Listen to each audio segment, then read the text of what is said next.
Welcome back guys. हमारे पास 2010 का जो पेपर था उसका हमने पहला पेपर कर लिया था। अब हम 2010 का दूसरा पेपर करेंगे राजस्थान बोर्ड का। ये मेन पेपर है, ध्यान से देखिए, इट्स वेरी सिंपल। तो आप देखिए, पहला सवाल हमें दिया है कि समान तीव्रता आई नोड के दो कला संबंध स्रोत से प्राप्त व्यतिकरण प्रतिरूप में माध्य तीव्रता होगी। The average intensity of interference pattern obtained from two coherent sources of same intensity I node will be।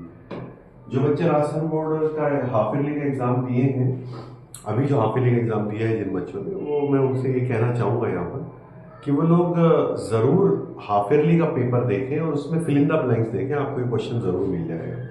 इस क्वेश्चन का आंसर क्या है उसको देखें। उसके लिए हमारे पास फॉर्मूला है कि जो एवरेज इंटेंसिटी होती है, जो औसत तीव्रता होती है, उसका फॉर्मूला होता है 4I नॉट cos स्क्वायर 5/2। ये हमारे पास होता है, ठीक है। ये सिंपल सा हमारे पास एक फॉर्मूला है। अब कला संबंध स्रोत है, यानी कि कोहेरेंट सोर्सेज है, तो 5 हो जाएगा 0 डिग्री, ठीक है। तो आप क्या करेंगे, 0 डिग्री 0/2 0 और cos 0 डिग्री होता है 1 का स्क्वायर भी 1 भी होगा, तो आंसर हो गया 4I नॉट। अब आप डायरेक्ट आंसर भी रख सकते हैं, कोई प्रॉब्लम नहीं, लेकिन देखिए अगर फॉर्मूले के बेसिस पे करेंगे तो इसके बेसिस पे 10 चीजें कर सकते हैं। जैसे अभी वो कह रहा है कला संबंध स्रोत है, बाद में वो कह दे कि नहीं कला संबंध नहीं है भाई, कला संबंध की जगह है ना अकला संबंध स्रोत है या 90 डिग्री पे है, तो फाई की वैल्यू बदल के आप आई एवरेज की वैल्यू निकाल सकते हैं। इजी हो, आगे बढ़ जाते हैं नेक्स्ट क्वेश्चन की तरफ। अगला जो क्वेश्चन है सेकंड वाला, इस सिलेबस में नहीं है, थर्ड वाले की तरफ आते हैं। अर्ध चालकों में चालन होता है, कंडक्शन इन सेमीकंडक्टर। बेटे वो बाइपोलर होता है, आप सभी ध्यान समझिएगा, क्योंकि इसमें एक तो इलेक्ट्रॉन चलता है, एक होल्स चलता है। इसे हम कोटर कहते हैं हिंदी में। होल्स नाम की कोई चीज नहीं होती है। इलेक्ट्रॉन जब अपनी जगह छोड़ता है तो वहां पर एक वैकेंसी क्रिएट हो जाती है, उसे हम होल्स कहते हैं। वो पॉजिटिव होती है और मैग्नीट्यूड में इलेक्ट्रॉन के चार्ज के बराबर होती है, लेकिन होता कुछ भी नहीं हुआ। एक्चुअल में एटम में खाली जगह हो जाती है, एटम खुद पॉजिटिव हो जाता है और अपने बॉन्ड जिससे उसने बना रखा है, जैसे उसका इलेक्ट्रॉन जाएगा तो बॉन्ड जिससे बना रखा है उसी का इलेक्ट्रॉन खींच लेगा वो। तो ऐसे क्या होगा, उसका पॉजिटिव चार्ज इधर चला जाएगा, तो इलेक्ट्रॉन कहीं और चला गया, पॉजिटिव चार्ज कहीं और चला गया। और अगर आप बैटरी लगा देंगे तो बैटरी लगाएंगे तो प्लस चलेगा, प्लस से माइनस, इलेक्ट्रॉन चलेगा माइनस से प्लस। चलता बेसिकली इलेक्ट्रॉन ही है, लेकिन उसको बाइपोलर कहा जाता है। और फिर आगे देखिएगा, उच्चतर भेदन क्षमता की तरंग, ये भी सिलेबस में है नहीं वैसे देखी जाए तो। हाई पेनिट्रेशन पावर जो रखती है वो अपने पास गामा रे रखती है ना, तो उसका करेक्ट आंसर है अपने पास गामा रे। सबसे ज्यादा गामा रे जो पेनिट्रेट करती है। फिर आगे अगला सवाल देखिए, ध्वनि तरंगों में ध्रुवण परीक्षित क्यों नहीं होता है? Why is the phenomena of polarisation not observe in sound waves? बहुत सिंपल सा इसका आंसर है, बहुत सिंपल, ध्यान सुनिएगा। जो लाइट वेव्स होती हैं, जो प्रकाश तरंगे होती हैं, वो ट्रांसवर्स होती है नेचर में, यानी कि अनुप्रस्थ होती है प्रकृति में। तो अनुप्रस्थ होने की वजह से उनका तो हो जाता है ध्रुवण, और ये अनुदैर्ध्य होती है, यानी कि लॉन्गिट्यूडनल होती है नेचर में, इसलिए इनका पोलराइजेशन यानी कि ध्रुवण नहीं होता। तो आंसर तो यही है इसका, इसके अलावा तो कोई आंसर नहीं है। ये बात दिमाग में बिठा लीजिएगा, उसके अलावा कोई आंसर नहीं है। हाँ, ये आप कह सकते हैं कि ऐसा क्यों, तो एक्चुअल में क्या है कि जब लाइट चलती है तो लाइट का जो प्रोपगेशन है वो ऐसा होता है कि ऑसिलेशन तो ऐसे होंगे और एनर्जी या प्रोपगेशन इस डायरेक्शन में जाएगा। तो ये वाले जो वाइब्रेशन हो रहे हैं या ये वाले जो वाइब्रेशन हो रहे हैं प्रोपगेशन के परपेंडिकुलर जो हो रहे हैं, एक ये वाला हो रहा है मान लीजिए मैग्नेटिक फील्ड का, ये वाला हो रहा है मान लीजिए इलेक्ट्रिक फील्ड का। तो इसमें साउंड में ऐसा नहीं होता, साउंड में तो इस तरीके वाले होते हैं। तो जब पोलराइजर में से गुजारेंगे, यानी ध्रुवक में से गुजारेंगे, तो ध्रुवक इनको गुजरने देगा, इनको रोक लेगा, ठीक है। ध्रुवक ऐसा है, ठीक है, तो इनको रोक लेगा, इनको गुजरने देगा। लेकिन ये जो अपने पास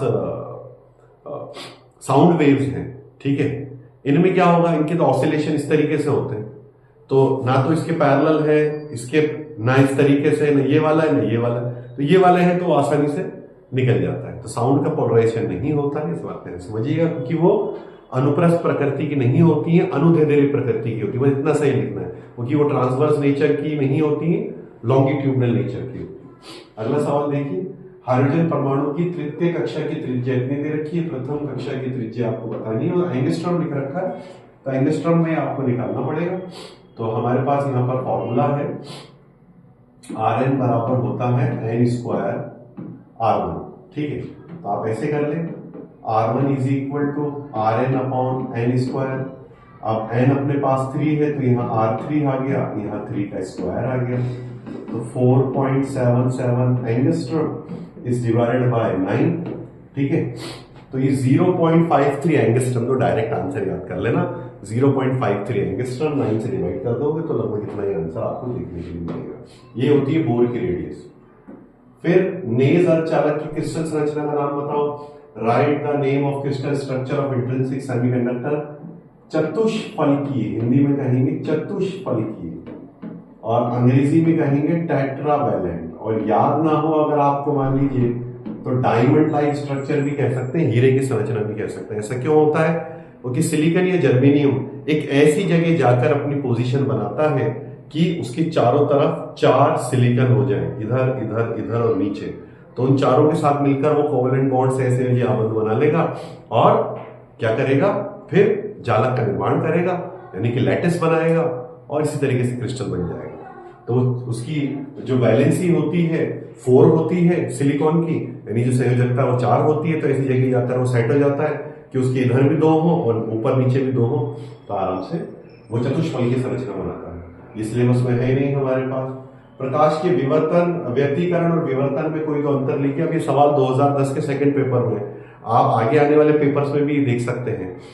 सबसे आसान मैं आपको इसके 2 पॉइंट बता देता हूं।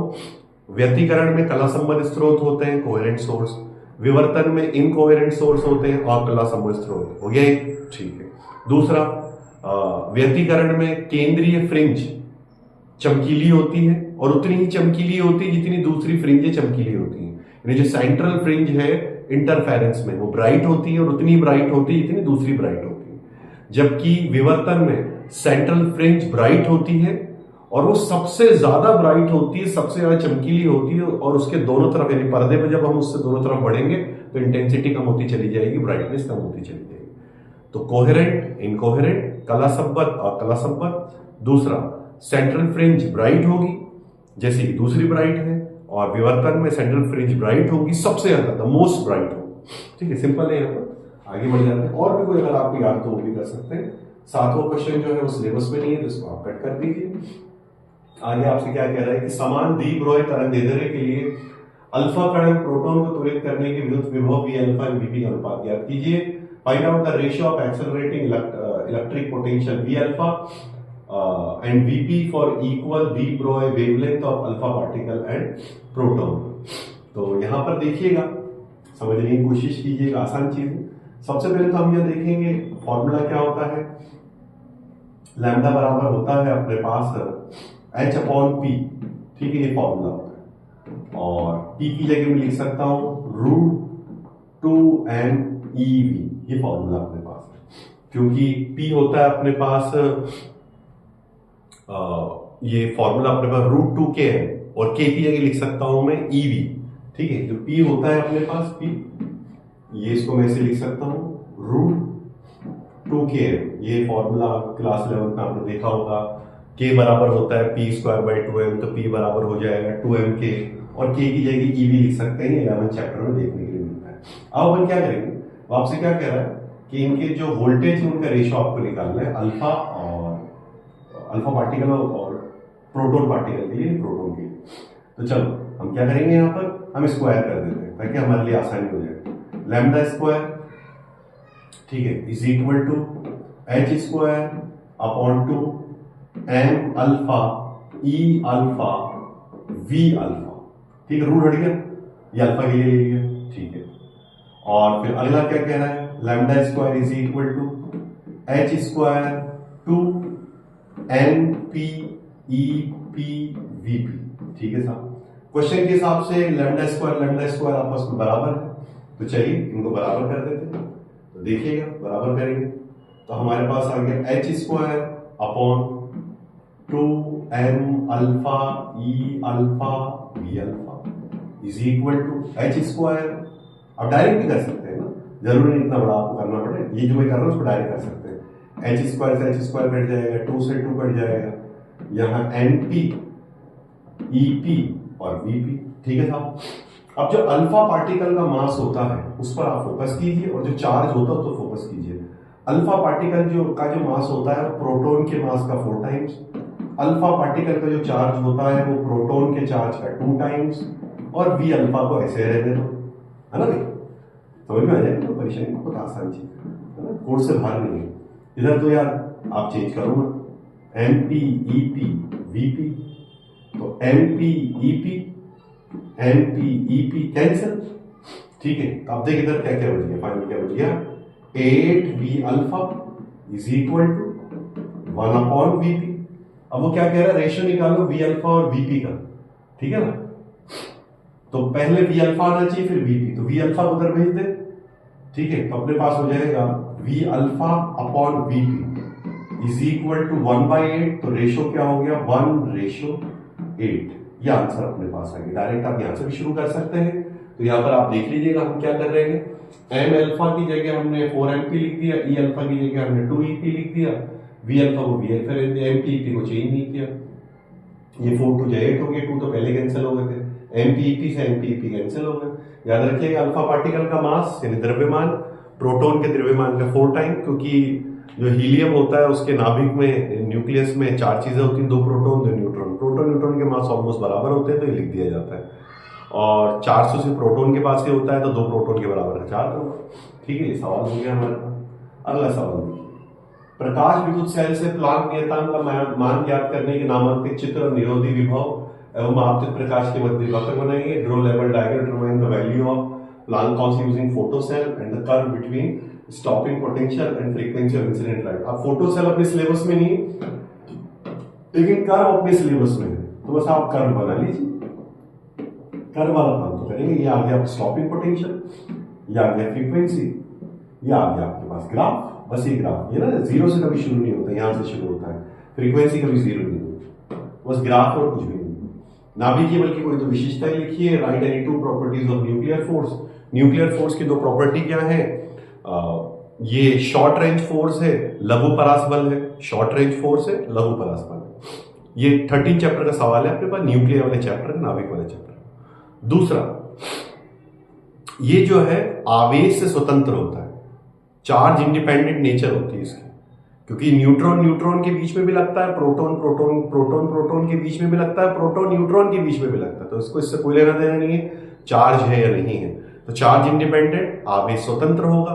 दूसरा क्या बताया हमने, शॉर्ट रेंज फोर्स, लघु परास बल होता है। बस 2 चीज लिख दी। बोर्ड में आगे भी सवाल आया हुआ है यार, ऐसा नहीं कि अभी आया हुआ है। 11वां 12वां दोनों सिलेबस में नहीं है, आगे बढ़ जाते हैं। 13वां सिलेबस में नहीं है, 14वीं की तरफ बढ़ते हैं। हाइगेन्स का आपको तरंग सिद्धांत से प्रकाश के परावर्तन की व्याख्या कीजिए, आवश्यक चित्र बनाइए। ये तो आपके वेव ऑप्टिक्स वाले चैप्टर में है, सो बी केयरफुल अबाउट इट। अरे बहुत आसान है, कुछ भी नहीं है। सबसे पहले हम एक मिरर बनाएंगे, मिरर बना दिया हमने, ठीक है भाई साहब, ये मिरर बन गया। ये हमने यहाँ पर एक वेव फ्रंट इंसिडेंट किया, यानी कि तरंगाग्र।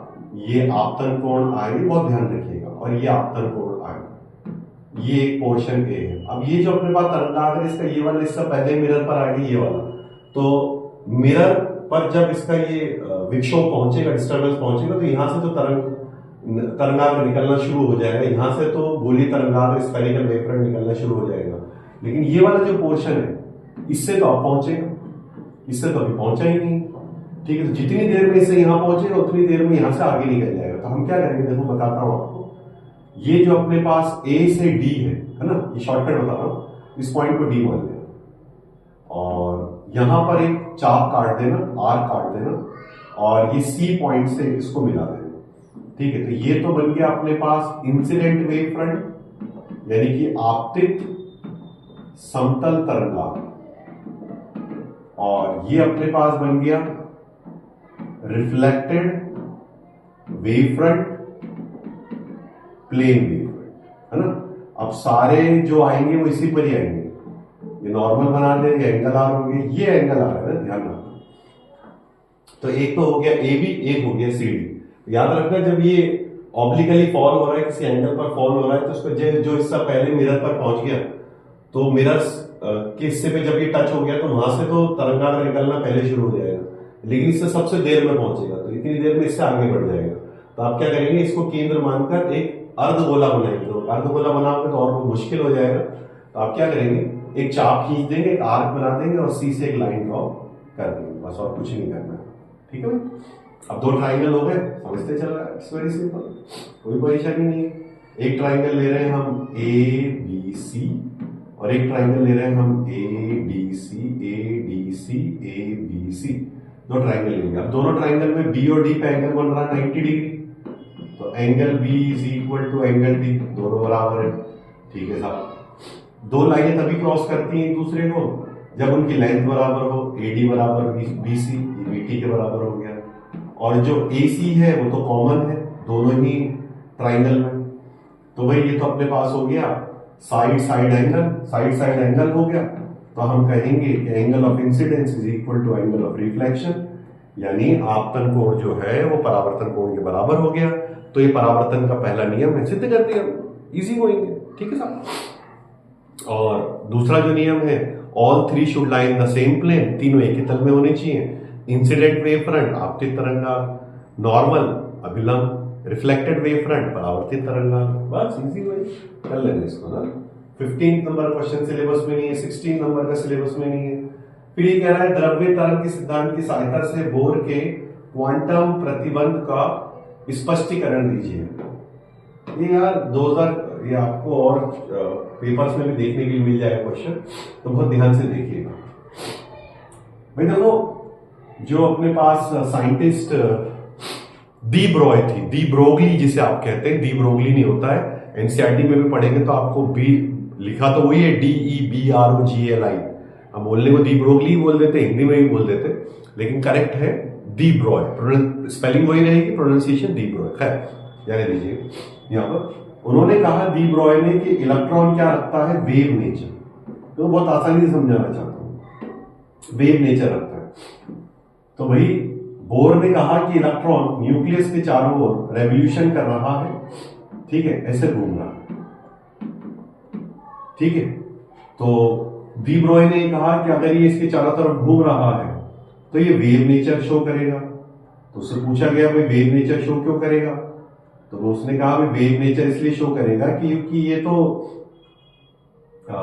मूविंग पार्टिकल है, मास पार्टिकल है, तो ये मूविंग मास पार्टिकल है तो वेव नेचर शो करेगा। ठीक है, तो वेव नेचर शो करेगा, नहीं क्रैश टू ट्रफ के फॉर्म में आगे बढ़ेगा। अब इलेक्ट्रॉन की जो फ्रीक्वेंसी है, यानी जिस आवृत्ति से इलेक्ट्रॉन घूम रहा है, यानी 1 सेकंड में 10 चक्कर लगा रहा है, मान लो एग्जांपल के तौर पर समझा रहा हूं उसमें ना, 1 सेकंड में 10 चक्कर लगा रहा है, 10 नहीं लगाता वो 10 की पावर 14, 10 की पावर 15 हर्ट्ज, यानी 10 की घात 15 चक्कर लगा रहा है वो 1 सेकंड। ठीक है, लगाता इतने लगाता है, 10 की पावर 15, 10 की पावर 14। अब भाई इतने चक्कर वो लगा रहा है, तो जितने चक्कर वो लगा रहा है उसके सर्कुलेशन की जो फ्रीक्वेंसी है, उसकी जो घूर्णन की आवृत्ति है, घूमने की जो आवृत्ति है, उसी आवृत्ति की तरंगे वो जनित करेगा। यानी अगर कोई और भी जनित हो रही है, कोई और भी वेव प्रोड्यूस हो रही है, तो वो वहां पर बचेंगी ही नहीं, सिर्फ वही बचेंगी जिनकी फ्रीक्वेंसी इलेक्ट्रॉन की फ्रीक्वेंसी के बराबर होगा। ठीक है, इसे कहते हैं रेजोनेंस कंडीशन, यानी कि अनुनाद अवस्था। ठीक है, अब क्या करना है, अभी इलेक्ट्रॉन जब चलेगा सर्कुलर पाथ में, सर्कुलर पाथ की रेडियस है, अब इस सर्कुलर पाथ को वो 2 तरीके से कवर करेगा। पार्टिकल की तरह कवर करेगा तो उसके लिए सिर्फ सरकमफेरेंस होगी, यानी कि 2 पाई आर। लेकिन अगर वेव की तरह कवर करेगा तो उसके पास डिस्टेंस होगी एल लैम्डा, क्योंकि वेव की तरह कवर करेगा तो क्रेस्ट और ट्रफ के बीच तरह कवर करेगा, तो l lambda equal to 2 pi r. ठीक है साहब, अब भाई दी ब्रॉय ने क्या कहा कि लैम्डा क्या होता है, H/mv। हमने कहा सही, दी ब्रॉय ने ये कहा। ठीक है, तो mp को उधर ले जा, 2 पाई को नीचे ले जा, तो NH/2 pi is equal to mvr। L लो जी, और प्रूफ हो गया जी, L इक्वल टू हो गया जी NH/2 पाई। ये प्रूफ हो गया, ये प्रूफ हो गया, ये हमने प्रूफ कर दिया। क्या प्रूफ कर दिया, second postulate of bore, bore का जो क्वांटम प्रतिबंध है, जो क्वांटम पॉस्टुलेट प्रूफ कर दिया। क्या होता है, वो इलेक्ट्रॉन सिर्फ उन्हीं कक्षाओं में या उन्हीं वृत्ताकार कक्षाओं में, वृत्ताकार बोलने की जरूरत नहीं, जब चक्कर लगा रहे तो वृत्ताकार ही होगा। है, इलेक्ट्रॉन केवल उन्हीं कक्षाओं में चक्कर लगा सकता है जिन कक्षाओं के लिए इलेक्ट्रॉन का कोणीय संवेग का मान H/2 पाई का पूर्ण गुणज। ठीक है ना, यानी electron can revolve only in those orbits for which their angular momentum must integral multiple of H/2 pi, या पर H प्लैंक कांस्टेंट। ध्यान रखिएगा, और जैसा मैंने आपको बताया, अब आप एग्जाम में कैसे लिखेंगे, दी ब्रोगली के अकॉर्डिंग, दी ब्रोगली के अनुसार, दी ब्रॉय कहना सही है। ठीक, इलेक्ट्रॉन जब चक्कर लगा रहा है तो वो तो एक्सेल, वो तो पार्टिकल है जो मूव कर रहा है।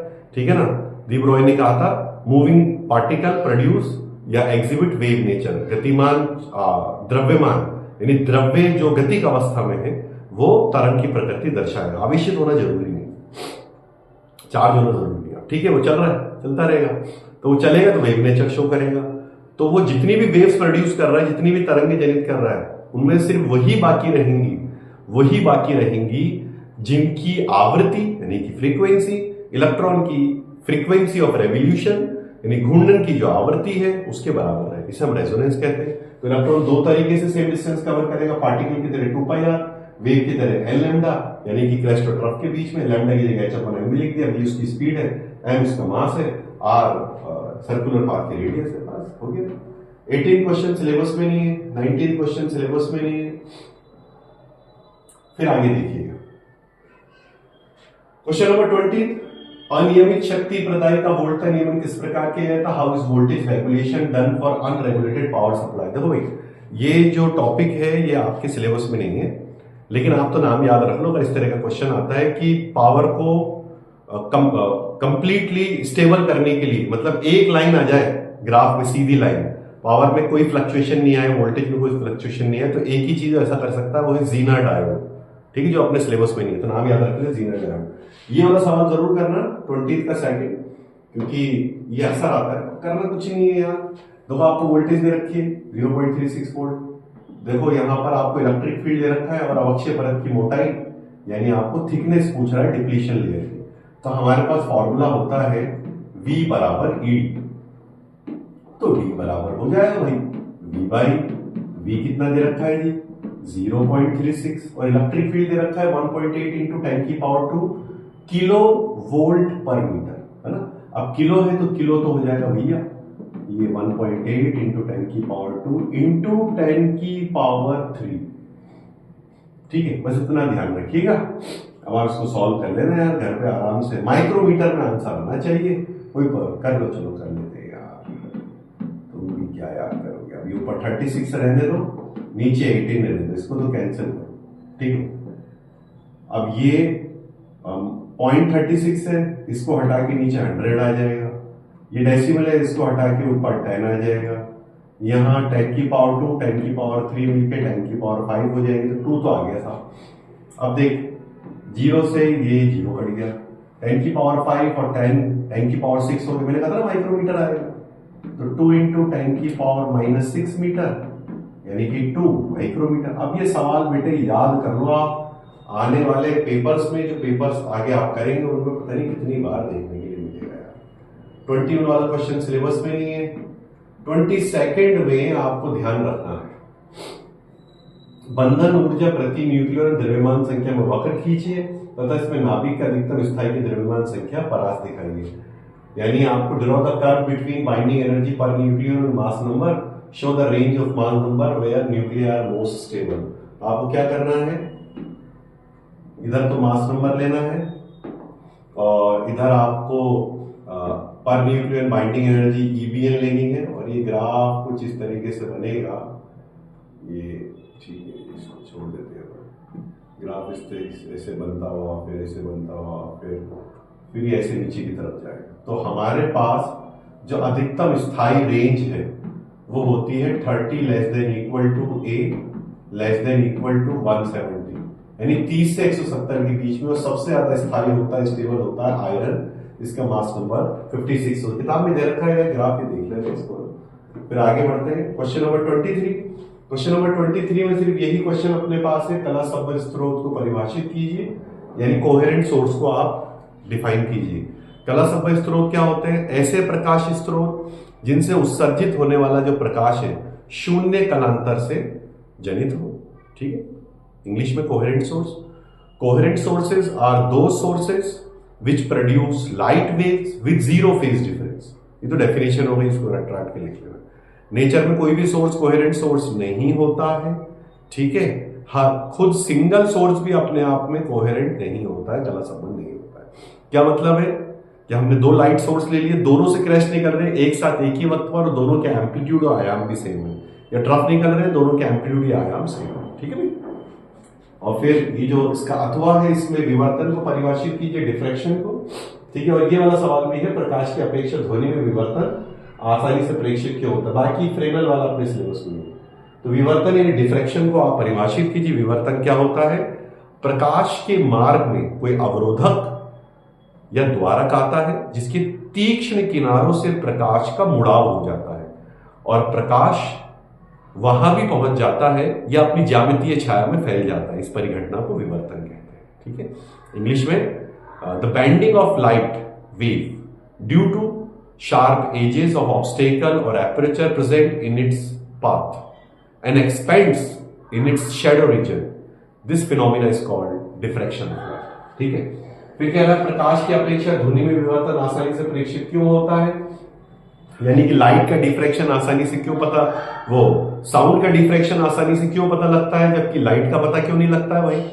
ऐसा क्यों नहीं होता है? देखो, एक कंडीशन होती है सिंपल सी विवर्तन के लिए, यानी कि डिफ्रैक्शन के लिए। वो कंडीशन क्या होती है कि d must be less than equal to lambda. मैं पहले हिंदी में बोल देता हूं कि द्वारक की चौड़ाई आपतित प्रकाश तरंग की तरंगदैर्ध्य की कोटि के बराबर होनी चाहिए या कोटि की होनी चाहिए। इंग्लिश में कहें the size of an aperture, और ऑब्स्टेकल भी कह सकते हैं। The size of an aperture must be the order of the wavelength of incident wave, light wave, इसके ऑर्डर की होनी चाहिए। तो जब हम बात करते हैं नेचुरल, ठीक है, हम जनरली जब हम बात करते हैं आपस में, जैसे मैं आपको पढ़ा रहा हूं या आप क्लास में पढ़ रहे हैं, तो टीचर के बाद आप तक क्यों पहुंचती है? डिफ्रैक्शन की वजह से। तो एयर मॉलिक्यूल्स के बीच में जो गैप होता है और जो साउंड निकल रहा है, जो आदमी बोल रहा है उसका जो साउंड निकल रहा है, साउंड की वेव और जो इनके बीच का गैप है, वो इस कंडीशन को सेटिस्फाई करते हैं। यानी या तो बराबर होना चाहिए डी और लैम्डा, ठीक है, या फिर d जो है लैम्डा से छोटा होना चाहिए।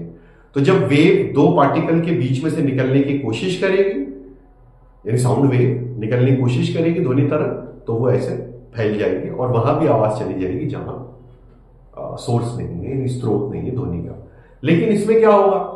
प्रकाश में आप ये कहेंगे कि प्रकाश का विवर्तन सामान्य तौर पर प्रेक्षित नहीं होता, कि जनरली हम जो डिफ्रैक्शन है लाइट का उसे ऑब्जर्व नहीं कर पाते हैं, क्योंकि ये डिफ्रैक्शन की जो कंडीशन है उसको सेटिस्फाई नहीं करता है। नेचुरली हमारे पास ऐसे एपर्चर या ऑब्स्टेकल नहीं है, ऐसे द्वारक या अवरोधक नहीं है जिनके लिए ये कंडीशन यानी d is less than equal to lambda satisfy हो जाए।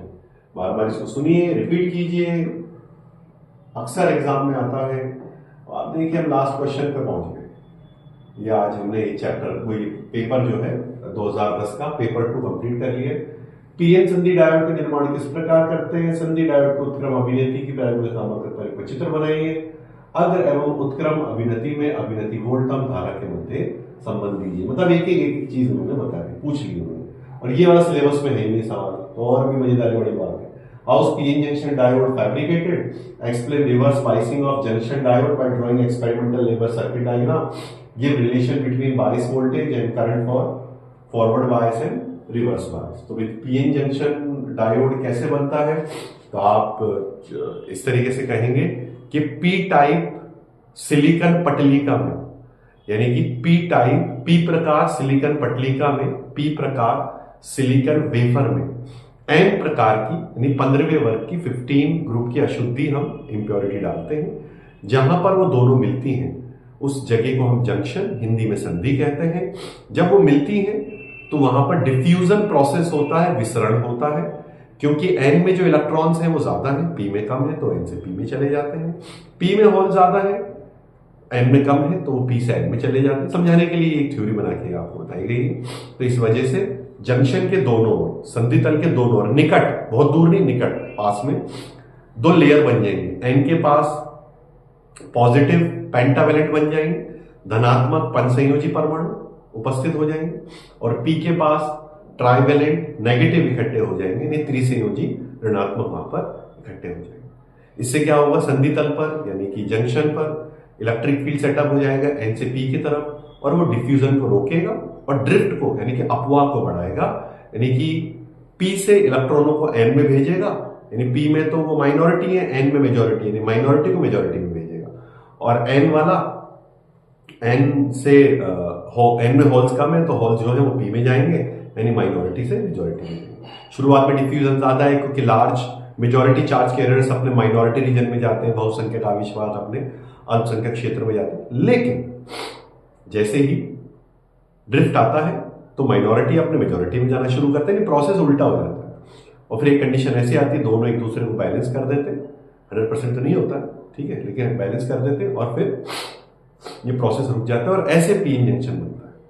और ये जो चार्ज डेवलप होता है, इससे जो लेयर बनती है इसको डिप्लीशन लेयर कहते हैं। अवक्षय परत ये क्षय करती है यानी कमी करती है, डिप्लीट करती है kinetic energy majority charge carriers की, इसको डिप्लीशन लेयर कहते हैं।